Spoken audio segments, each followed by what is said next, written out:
Je ne sais pas pourquoi tu regardes cette vidéo. Peut-être que tu fumes encore. Peut-être que tu as déjà essayé d'arrêter. Peut-être que tu es simplement fatigué. Moi aussi, j'ai été fatigué. Fatigué de promettre que j'allais arrêter. Fatigué de compter les cigarettes. Fatigué de me dire que c'était la dernière. Encore une fois, pendant longtemps, j'ai cru que le problème venait de moi, que je manquais de volonté, que j'étais faible. Je regardais les autres réussir et je me demandais ce qui clochait chez moi. La vérité, je ne la connaissais pas encore.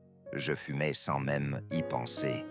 Le matin, après manger, quand j'étais stressé, quand j'étais détendu. La cigarette était partout. Elle ne me faisait plus vraiment plaisir, mais elle était là, toujours. Et c'est ça qui est dangereux. Quand quelque chose ne te rend même plus heureux, mais que tu n'arrives pas à t'en passer. J'ai essayé d'arrêter, plusieurs fois, avec de la volonté, avec des promesses, avec des demain. À chaque rechute, quelque chose se brisait un peu plus. Pas le corps, l'estime de soi. Parce que ce qui fait le plus mal, ce n'est pas de fumer. C'est de se dire qu'on n'est pas capable d'arrêter.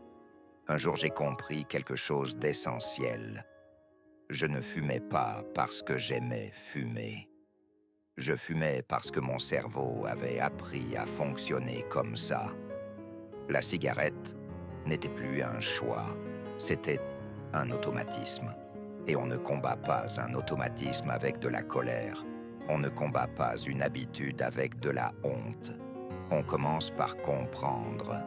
Comprendre que le manque n'est pas une faiblesse, que l'envie n'est pas un échec, que le cerveau cherche simplement ce qu'il connaît. À partir de ce moment-là, j'ai arrêté de me battre contre moi-même. Je n'ai pas arrêté du jour au lendemain avec une formule magique.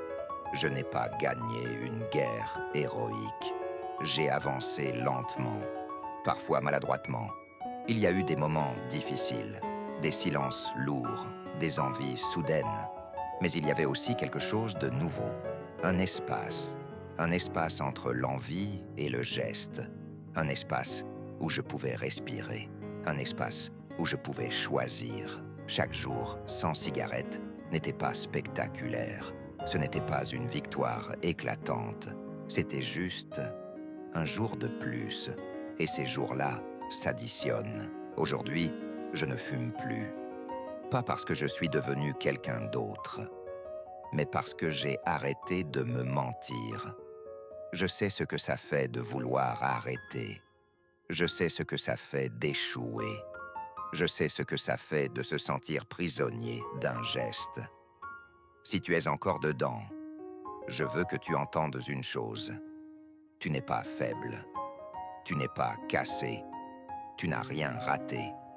Tu es simplement face à une dépendance qui s'est installée doucement, sans te demander ton avis. Et ce qui s'est installé peut se désinstaller. Pas dans la violence, pas dans la honte, mais dans la compréhension. Prends ton temps, mais ne te dis plus que c'est impossible. Parce que si moi j'ai pu retrouver cet espace, alors toi aussi, tu peux le retrouver.